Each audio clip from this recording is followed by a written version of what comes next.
বাবরি মসজিদের জন্য এসেছে 11 ট্রাঙ্ক ভর্তি টাকা। এবং আপনারা দেখেছেন একটা বাবরি মসজিদ নির্মাণের জন্য যেখানে 300 কোটি টাকার প্ল্যান তারা নিয়েছে, একজন ব্যক্তি প্রায় 80 কোটি টাকা দেওয়ার মতো তিনি প্ল্যান নিয়েছে। অলরেডি তিনি টাকা অনেকটা দিয়েও দিয়েছেন। এবং প্রত্যেকটা মানুষ, প্রায় ওই জায়গায় যত লক্ষ মানুষের সমাগম ঘটেছে, প্রত্যেকজন মানুষ নিজের মাথায় করে ইট নিয়ে ওই জায়গায় উপস্থিত হয়েছেন। কেউ 2টা, কেউ 4টা, ছোট ছোট বাচ্চারা পর্যন্ত তারা শরিক হয়েছেন। ইট নিয়ে তারা মাথার মধ্যে নিয়ে ওই জায়গায় শরিক হয়েছেন। চিন্তা করেন, লক্ষ লক্ষ মানুষ এখানে শরিক হয়েছে। প্রত্যেকজনের মাথায় যদি 2টা ইটও থাকে তাহলেও তো কি পরিমাণ ইট ওই জায়গায় জমা হয়েছে। এবং কি যার ঘরে যা ছিল তারা দান করে দিচ্ছে শুধুমাত্র মসজিদ নির্মাণের জন্য। কেননা এই মসজিদটা তো একটা আবেগের জায়গা। এই মসজিদটা 1500 শতাব্দীর অন্যতম একটা মসজিদ, সম্রাট বাবরের সময় এটা প্রতিষ্ঠিত হয়েছিল। এই মসজিদটাকে যখন ভেঙে ফেলা হয়, একজন ওই সময়ের অমুসলিম তিনি যখন মসজিদের উপর উঠে শাবল দিয়ে যখন মসজিদে হানা দিয়ে মসজিদটা ভাঙে, মুসলমানের পুরো রক্তে কলিজার মধ্যে যারা আগুন ধরে গিয়েছে, প্রত্যেকটা আঘাত যখন মসজিদের মধ্যে পড়েছে। কেননা আল্লাহর ঘর মসজিদ, এটা আমাদের মুসলমানদের আবেগের জায়গা।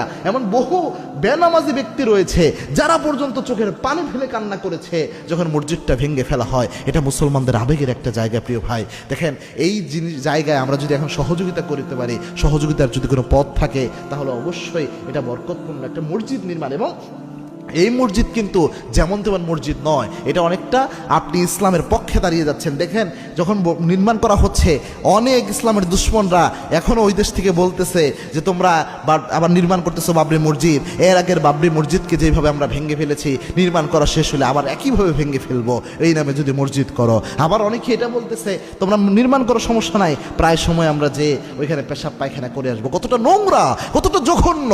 ইসলাম কখনো এরকম শিক্ষা দেয় না যে অন্য অমুসলিমদের উপাসনালয়ে যে এরকম কাজ করে আসতে, অন্য অমুসলিমের উপাসনালয়ে যে ওখানে হামলা করতে।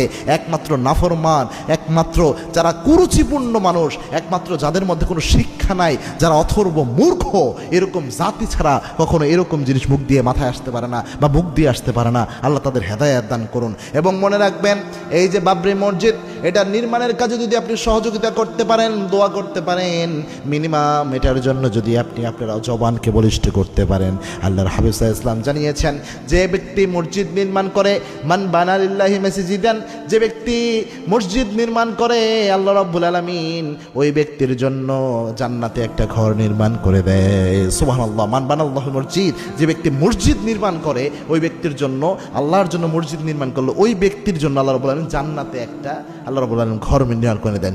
সুতরাং আমাদের উচিত হচ্ছে মসজিদ নির্মাণের কাজে সহযোগিতা করা, নিজেরা মসজিদ নির্মাণ করা, যেহেতু এটা একটা আবেগের, ইমোশনের জায়গা।